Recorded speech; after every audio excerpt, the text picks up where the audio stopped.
Deluded? Well, I don't think this report is the truth. I think it's a sham court. It is a kangaroo court. Deranged? Show trial. It's like Stalin. Dorries? There is not a shred of evidence. You read this report by the Privileges Committee? No, I haven't. These are the interesting times.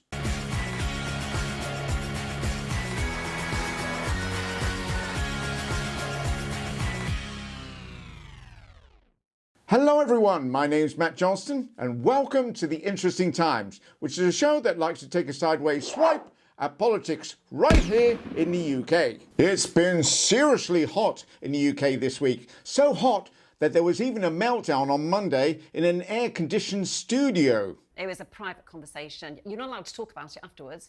God, no, like from my background. And to think that, I didn't even know what a university was. I didn't know that universities even existed. It was just something that the House of Lords, I wouldn't have known if you'd asked me. But it's quite emotional, actually. So, this is why there is no normal procedure. I.e., the information Holak had given had not been communicated to me, and therefore my name would not be on the list because I hadn't done what Holak asked Number 10 to ask me to do because nobody had asked me to do it. Nadine Dorries will not be made a baroness. What's going on? So what happened was, Holak said to Number 10, this MP needs to make a public announcement that she will stand down within 6 months of being put back to you on this list. Nobody from Number 10 communicated that to me. Who has stopped you, Nadine Dorries, from joining the House of Lords, do you believe? The Prime Minister. Nadine Dorries making a passionate case there. But that's unlikely. It's certainly unlikely that Rishi Sunak was blocking her, at least according to Nadine Dorries. Is it that Rishi Sunak let you down? Did he do an about turn?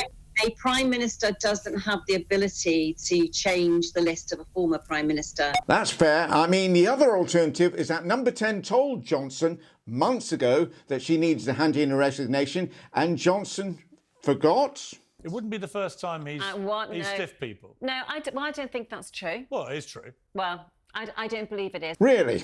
So, what's happening now? Well, if you remember last Saturday's AM, Nadine Dorries said this. The last thing I would want to do would be to cause a by-election in my constituency. But last Saturday's PM, Nadine Dorries said this. I think this is the time, actually, for me to stand down. And the Monday version agrees with the Saturday morning version. Are you actually going to quit as an MP? Yeah, I've resigned. There's no way back. Some people think you may change your mind, that you were being a bit hot-headed. No, so you haven't formally resigned yet. But in all this infighting, it would be good to remember. But I would imagine serving your constituents as a Member of Parliament also means a lot to you. Yeah. I mean, it's one of the great honours that anyone can have in this country, to be an elected official representing your constituents. So. My what now? Oh, right, them. Sure, yeah, no, wonderful people, salt of the earth, etc. That is the biggest. And they'll all be watching. Anyone. And they'll be watching this, thinking, well, why have you abandoned this? I think they'll understand. Really? Because I'll be honest, Nadine, I've watched the video twice now, and I still don't understand. But of course, this is just a sideshow. The main news is the Privileges Committee report, which was released yesterday morning to the general public.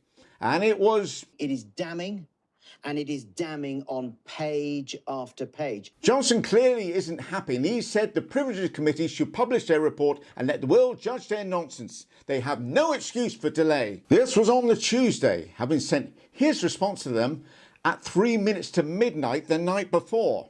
And knowing that they needed to respond to the response. Just another lie. And this is a problem with Johnson. He lies. Now, I know what you're thinking. Well, duh, and the Pope shits in the wood, and the bear's Catholic. Of course he lies. No, I mean, he lies so much that this report, looking into his lie, needed a sequel. And now it turns out there is more new information. Not just new information, there's a second report. This is the testimony of a junior official in Number 10. In Number 10, they used to have a thing called Wine Time Fridays. They were calendared weekly events in our Outlook diaries starting at 4 p.m, where the press officers would gather on a Friday to have drinks.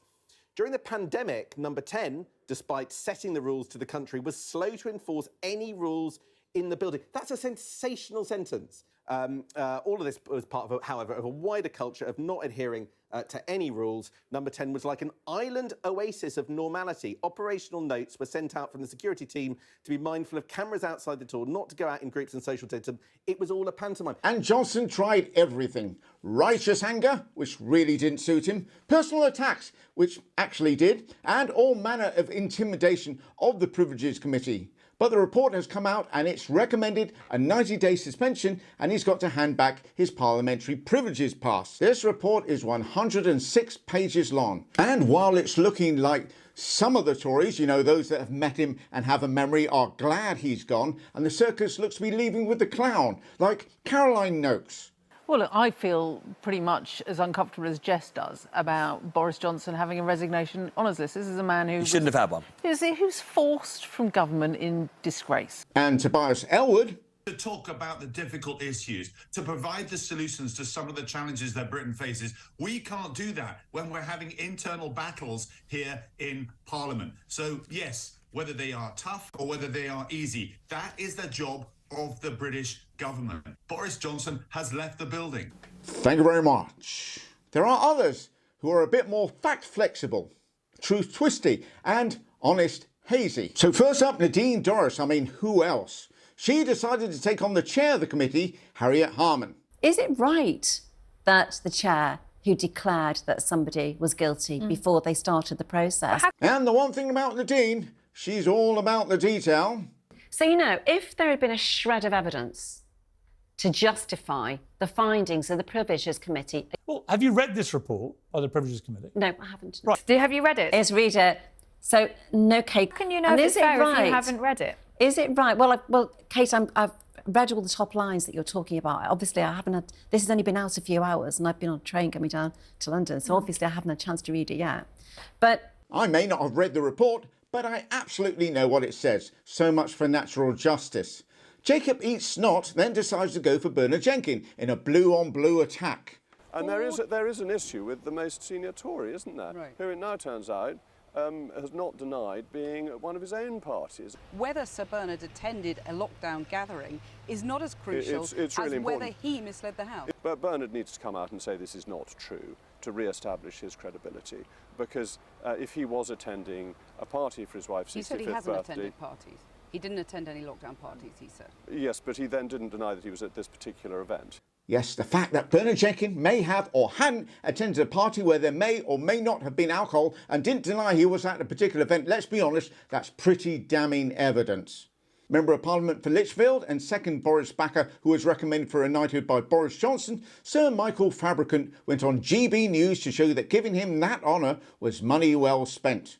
It is shocking because Bernard Jenkins, my colleague Bernard Jenkins, actually chaired the Privileges Committee inquiry, and the body language of the committee members was disgraceful. They are supposed to be jurors. They're supposed to be a proper court, not a kangaroo court.